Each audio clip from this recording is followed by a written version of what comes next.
The hazy electric twilight of May 26th, 2007 hangs over Sunset Boulevard like a toxic, glittering shroud. It's a Saturday night in Beverly Hills, the kind of evening that promises glamour and excess in equal measure. But for the most famous 20-year-old on the planet, it is the beginning of the end of an era. A black Mercedes-Benz SL65 convertible, a machine of immense power and status, is being driven with a frantic, desperate energy. Behind the wheel is Lindsay Lohan, her face a constellation of freckles that had once been the emblem of fresh-faced billion-dollar Disney innocence, is now a pale, drawn mask of exhaustion and raw panic. She is not merely driving, she is fleeing, a fox pursued by a relentless pack of hounds. The hounds are the paparazzi, a swarm of men on motorcycles and in SUVs, their camera flashes exploding like relentless predatory gunfire, turning the night into a strobing, disorienting nightmare. They are not just documenting a celebrity's night out. They are hunting, creating the very chaos they are being paid to capture.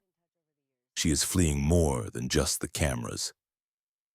In that Mercedes, hurtling through the manicured streets of a city that has made her both a queen and a prisoner.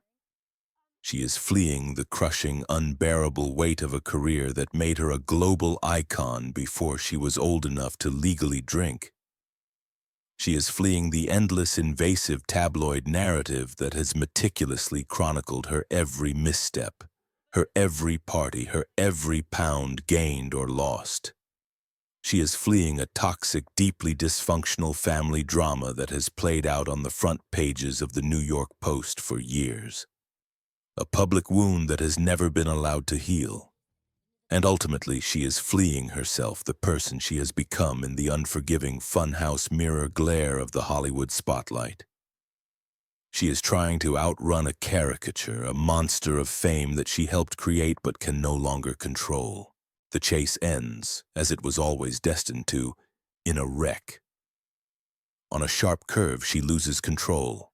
The Mercedes, which will later be found to contain what police describe as a usable amount of cocaine, jumps a curb, plows through bushes, and smashes into a hedge with a sickening crunch of metal and foliage. For a moment, there is a stunned silence broken only by the clicking shutters of the cameras that have now surrounded the wreckage. This is not just a car crash, it is a cultural explosion, a detonation point. It is the definitive, spectacular, and tragic conclusion to Lindsay Lohan's golden era, the final, undeniable proof that America's sweetheart had become a fallen angel. It is her second DUI-related incident in a matter of months, a clear signal that her struggles are no longer whispers or rumors, but a 5-alarm fire burning in public view. The image of her, dazed and disheveled, surrounded by the flashing red and blue lights of police cars and the merciless white flashes of the paparazzi, becomes one of the most iconic and heartbreaking images of the decade. It is the culmination of a public unraveling that the world had watched with a grotesque, insatiable, and deeply complicit appetite. This was not an accident. This was a surrender. It was the physical manifestation of a psychological collapse, a young woman's desperate, failed attempt to escape an inescapable reality. The essential question is not how this single event happened. The real story, the real tragedy, is how it became inevitable. How did the most promising, most naturally gifted actress of her generation, a prodigy who commanded the screen with startling intelligence and nuance, end up here, in a crashed car on Sunset Boulevard, a symbol of Hollywood self-destruction? The answer is not in the wreckage. It is in the foundation that was laid long before she ever sat behind the wheel of that car. It is a story about the insidious machinery of childhood stardom, the corrosive nature of 2000s tabloid culture, the complex dynamics of a fame-hungry family, and the impossible price of growing up Lohan. To understand the woman who crashed on Sunset, you must first understand the child who was engineered for stardom from the moment she was born. Lindsay Lohan entered the world on July 2, 1986 in New York City and was raised on the manicured, affluent shores of Long Island. She was not a child who stumbled into the spotlight by chance. She was aimed at it like a guided missile, a vessel for the ambitions of a family that saw fame not just as a dream, but as a birthright. Her mother, Dina, a former Radio City Rockette and Wall Street analyst, quickly transitioned into the role of the quintessential momager. She was the ambitious, fiercely protective, and savvy architect of her daughter's burgeoning career, a woman who understood the business and was determined for her child to succeed. Her father, Michael, was a more complex and volatile figure. A former Wall Street trader who made and lost fortunes, his life was a tumultuous cycle of immense wealth. Questionable business deals, explosive anger, and eventual stints in prison for crimes like insider trading. He was the charismatic, loving, but deeply unstable patriarch whose public battles with the law and with Dina would become the toxic wallpaper of Lindsay's childhood. The Lohan household was a pressure cooker of conflicting energies. On one hand, it was a place of immense privilege and opportunity. On the other, it was a battleground of ambition, instability, and explosive emotional conflict. From this chaotic foundation, a star was forged, a child who learned from an impossibly young age how to perform, how to please, and how to compartmentalize. Lindsay was a preternaturally gifted and beautiful child. Her striking red hair, a constellation of freckles, and a smile that seemed to radiate pure, unadulterated joy made her a natural for the camera. At the tender age of 3, she was signed to the prestigious Ford Models, an almost unheard-of accomplishment.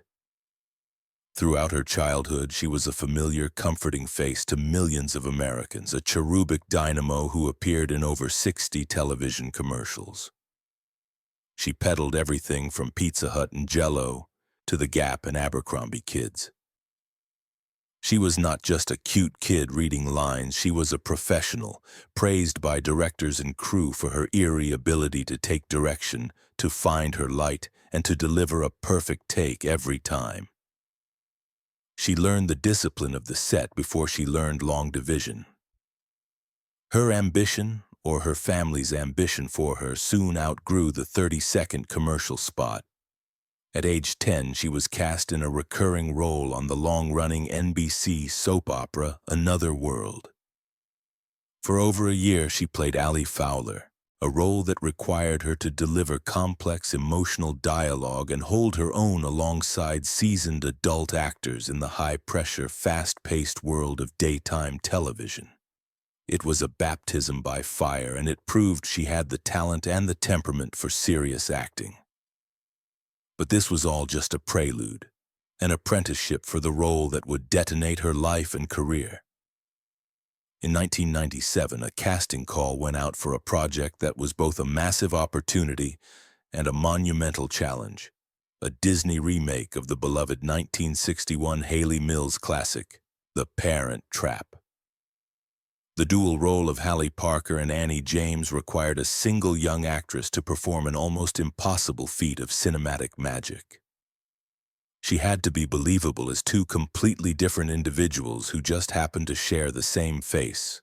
One, a cool, laid-back Californian raised by her father.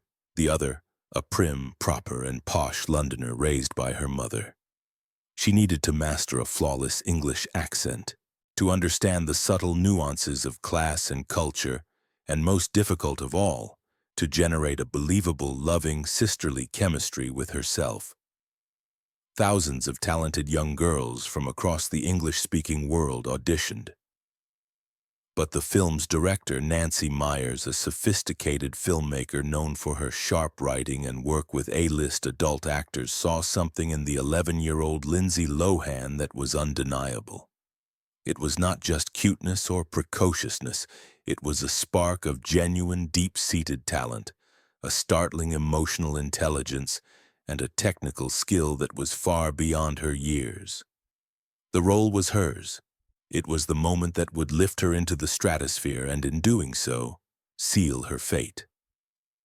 The production of The Parent Trap throughout 1997 and early 1998 was not a typical film set. It was a high-tech laboratory with an 11-year-old girl as its central, tireless engine. For Lindsay Lohan, it was an experience of profound professional discipline and psychological dislocation.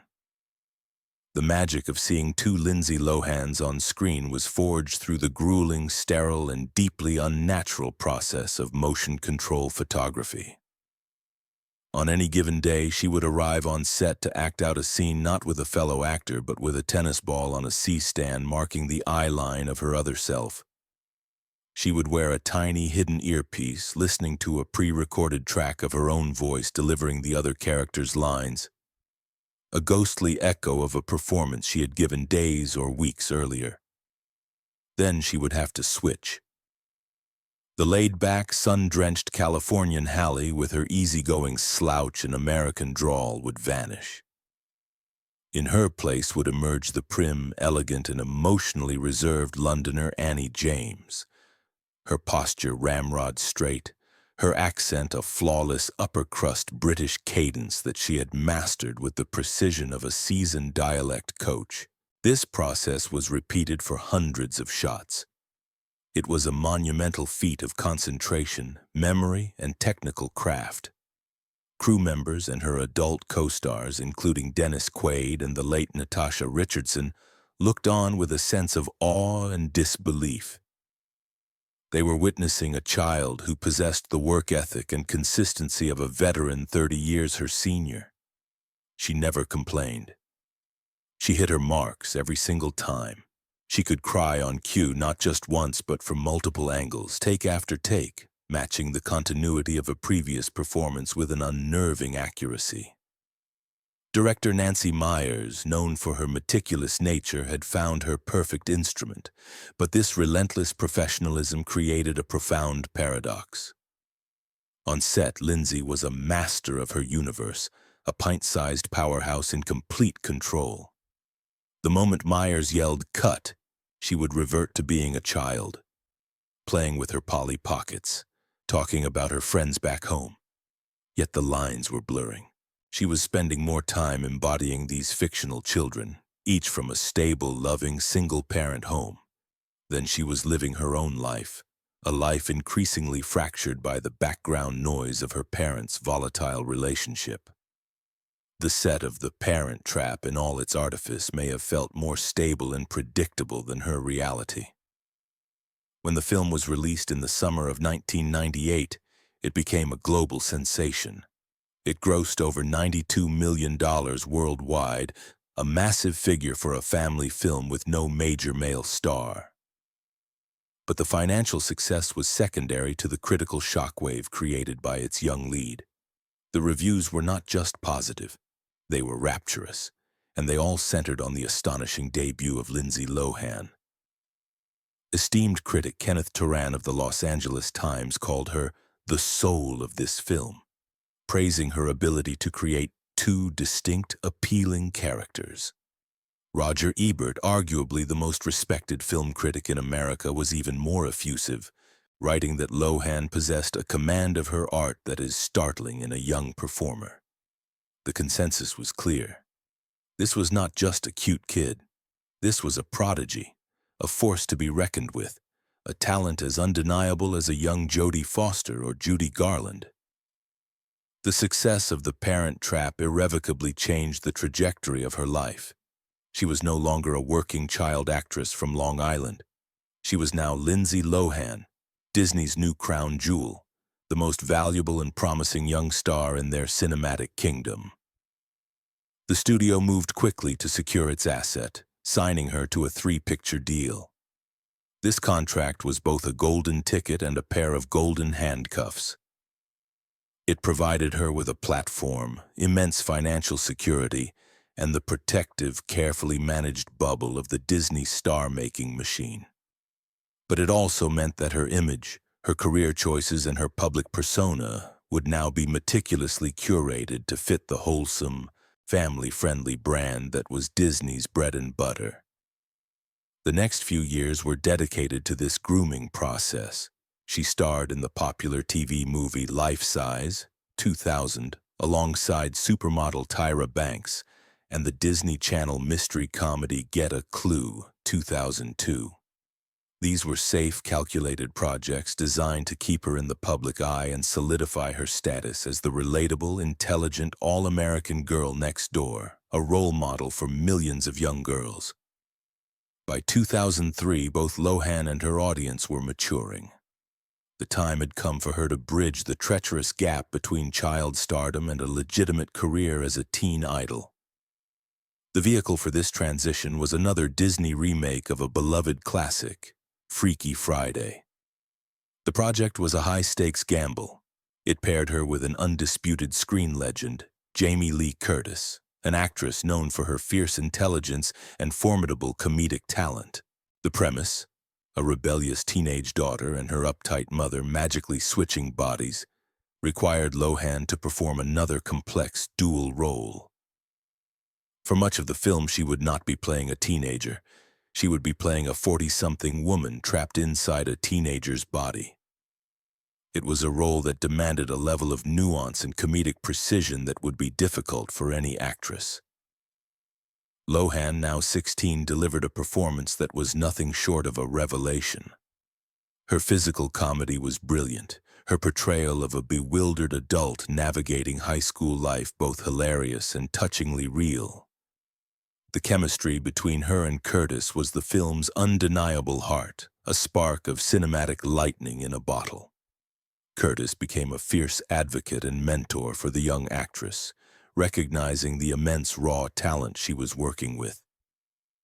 She saw Lohan not as a Disney kid, but as a true peer. Freaky Friday was an absolute behemoth at the box office, grossing over $160 million and cementing Lohan's status as a certified, bankable movie star. It was the film that proved The Parent Trap was not a fluke. She was not just a one-hit wonder, she was a consistent, reliable, and immensely popular leading lady. Her fame reached a new, feverish pitch. She was now a fixture on the cover of every teen magazine, her every fashion choice and hairstyle meticulously copied by millions of adolescent fans.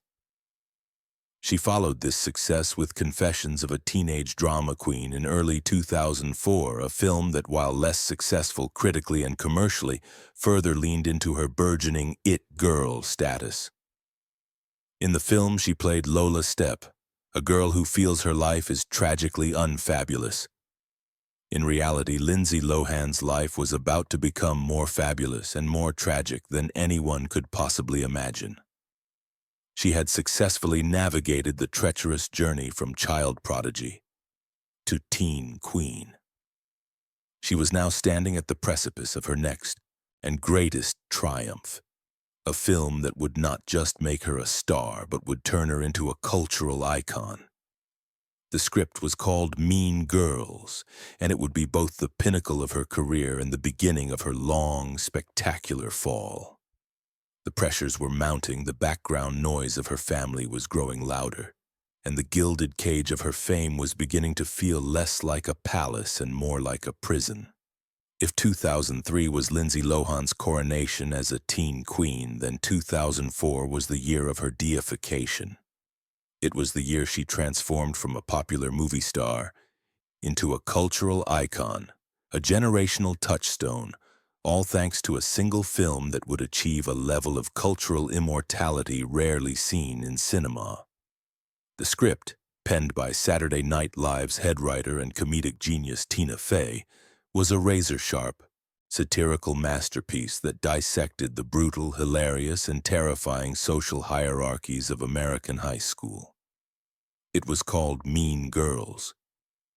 The role of Katie Heron was a kismet fit for Lohan, a narrative crucible that required every ounce of her talent. It was, in essence, another complex dual role.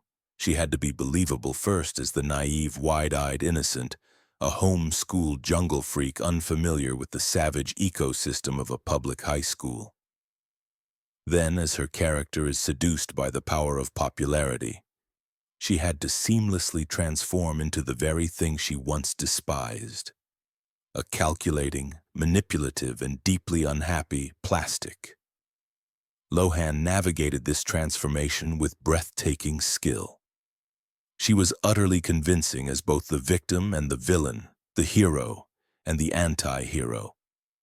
The film showcased her entire range, her girl-next-door charm, her sharp comedic timing, and her ability to convey the subtle, corrosive effects of trading authenticity for acceptance.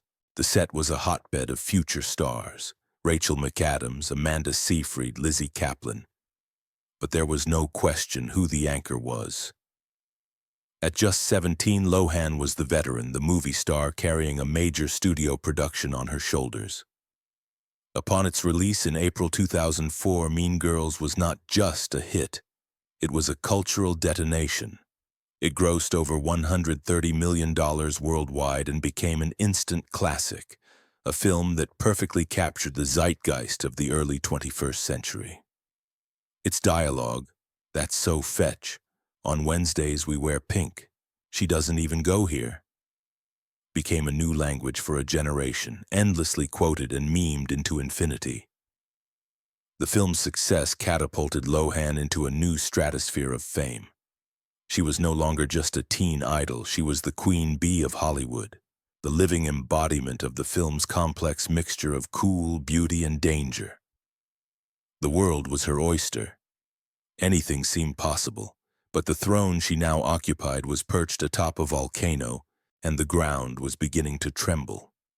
The spotlight that now followed her was no longer just bright. It was blinding, inescapable, and increasingly hostile. 2004 and 2005 marked the dawn of a new, more vicious era of celebrity journalism, fueled by the rise of the internet gossip blog. Websites like Perez Hilton, which launched in 2004, and the soon-to-be ubiquitous TMZ, changed the rules of the game. They traded in snark, cruelty, and a 24/7 surveillance model that treated celebrities not as people, but as characters in a never-ending soap opera. And Lindsay Lohan, the most famous and photographed young woman in the world, became their primary protagonist and their most valuable target. Her every move was chronicled, her every outfit dissected, her every late night out presented as a chapter in a burgeoning narrative of a good girl gone bad. Simultaneously, Lohan was pushing her own artistic boundaries with a ferocious ambition. She became the youngest person to host the MTV Movie Awards. She made a triumphant return to Saturday Night Live, this time as host, holding her own on the legendary live stage and proving her comedic chops were not just a product of film editing. And in a move that mirrored the careers of previous Disney stars like Britney Spears and Christina Aguilera, she launched a music career. Her debut album, Speak, was released in late 2004 and was a commercial smash, eventually going platinum. The album's lead single, Rumors, was a defiant, surprisingly aggressive pop-rock anthem that was a direct, raw-nerved response to the suffocating reality of her life. With lyrics like, "I'm tired of rumors starting, I'm sick of being followed, I'm tired of people lying, saying what they want about me." It was a desperate plea for privacy disguised as a radio-friendly hit. She was literally singing about the cage that was being built around her, even as she danced within it. The song was a cry for help, but the world heard it as just another piece of entertainment, another product to be consumed. This period marked the beginning of a dangerous psychological split. On one hand, there was Lindsay Lohan, the professional, a supremely talented and hard-working artist who was churning out hit movies and a hit album. On the other hand, there was Lindsay Lohan, the person, a young woman struggling to navigate an unprecedented level of fame with little to no real-world experience. After Mean Girls, she moved to Los Angeles full-time, living on her own for the first time. She was a teenager with a multi-million-dollar fortune, boundless freedom, and access to the most exclusive nightclubs in Hollywood. The party girl narrative, once a whisper in the gossip columns, began to feel like a self-fulfilling prophecy.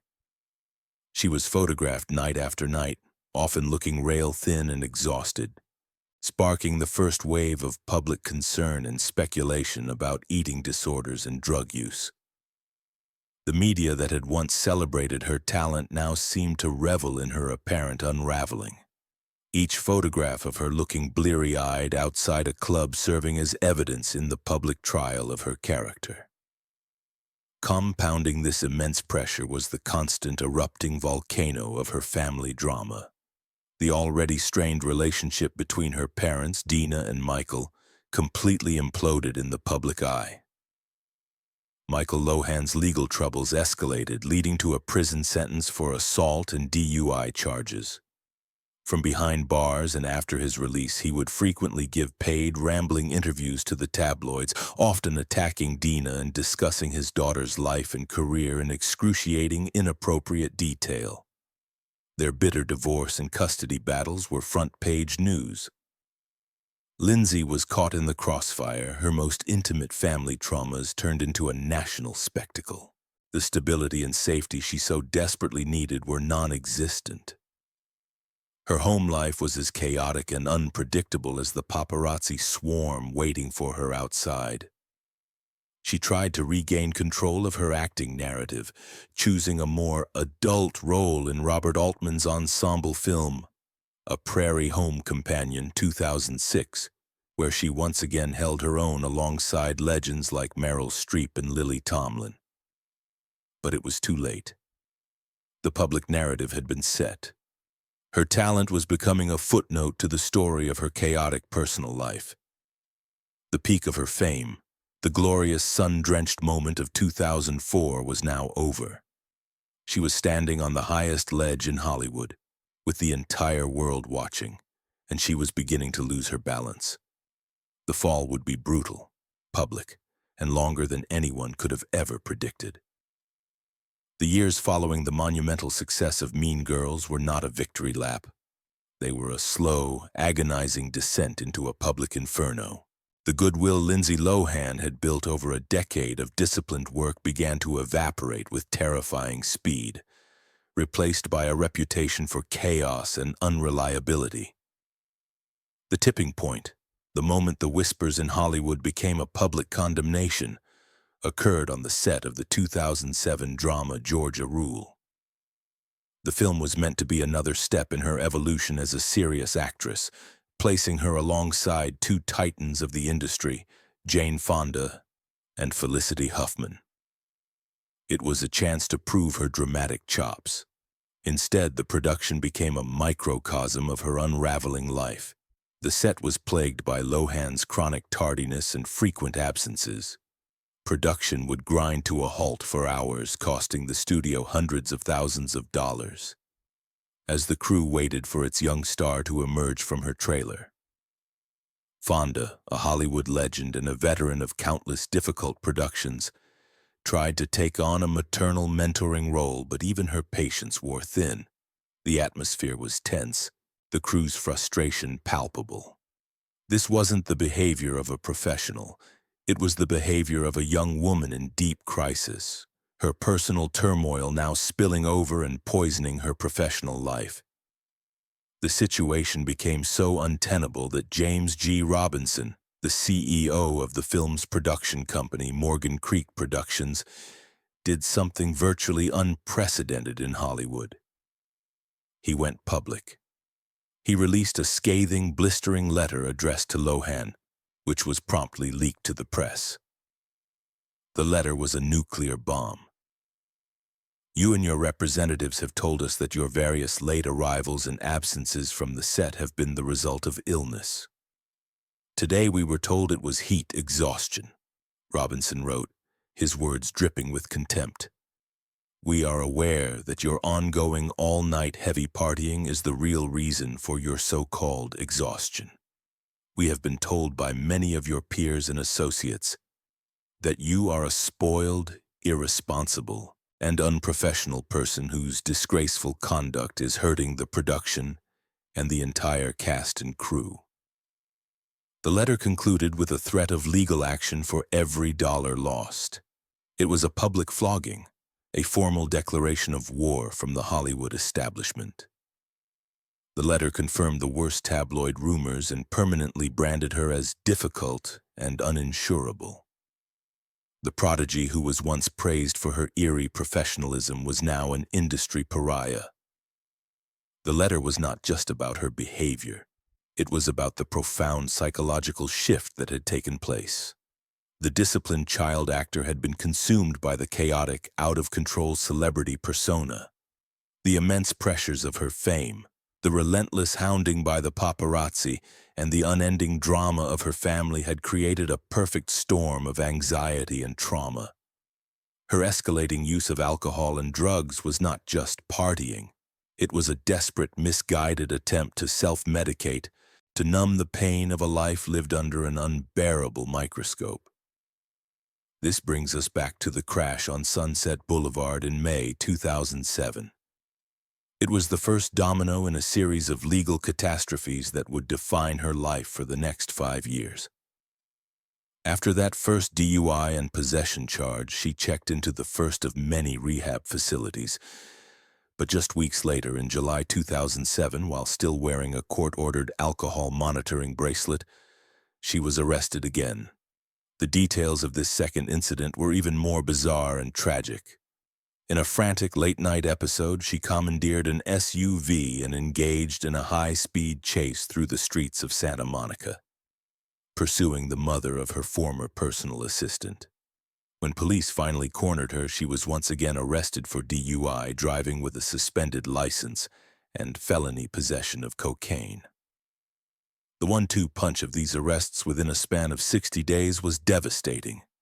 It demonstrated the terrifying power of her addiction, a disease that defied logic, court orders, and the threat of prison. Her life now became a surreal and humiliating public spectacle, revolving around courtrooms, probation officers, and rehab facilities. The legal system became her new co-star. Each court appearance was a media circus. Helicopters swirled overhead as swarms of photographers jostled for a shot of her walking into the courthouse. Her appearance was endlessly dissected, her changing hair color from red to blonde to black, her often inappropriate courtroom attire, her tearful pleas to the judge. She was no longer in control of her own life. She was a ward of the state of California, her freedom contingent on her ability to follow a set of rules that her addiction made it nearly impossible to obey.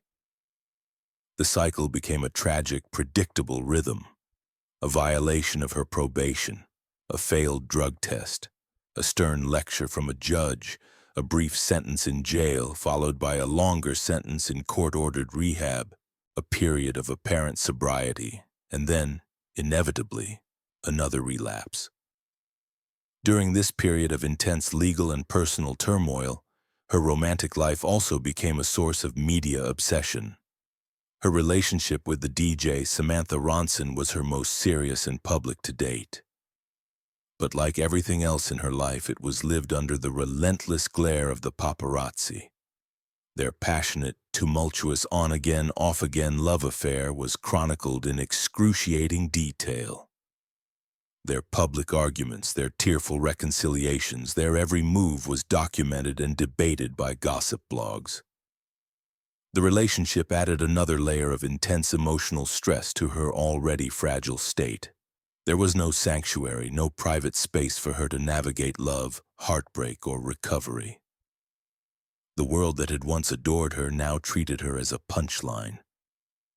Late-night talk show hosts made her their favorite target. Her name became synonymous with train wreck. The immense talent that had once stunned the world was all but forgotten, overshadowed by the lurid, captivating drama of her downfall. She was trapped, not just by her addictions and the legal system, but by the very narrative the media had created for her. She was playing a role she never auditioned for, the tragic fallen star, and with each mugshot, each failed drug test, each public breakdown, she delivered the performance the world had come to expect. Her career was in ruins, her freedom was gone, and it seemed, to the watching world, that there was no way out. For years, it seemed that Lindsay Lohan's story was destined to be a permanent tragedy, a closed loop of courtrooms, rehabs, and tabloid headlines. She was frozen in the public imagination as the girl from the mugshots, a ghost of a talent that once was. But then, in a move of quiet, radical self-preservation, she began to do the one thing no one expected. She started to disappear. She began to systematically and deliberately dismantle the cage of her Hollywood life, not with a single dramatic explosion, but by methodically removing herself from the toxic ecosystem that had fed on her for over a decade. Her first strategic retreat was to London. There, in 2014, in a courageous and high-stakes gamble, she made her professional stage debut in a West End production of David Mamet's sharp Hollywood satire, Speed the Plow. The choice was significant. Live theater demands a level of discipline, consistency, and rigor that the world believed she had long since lost. Every night, for weeks on end, she had to show up on time, know her lines, and deliver a performance without a safety net. While reviews were mixed, the act itself was a monumental victory.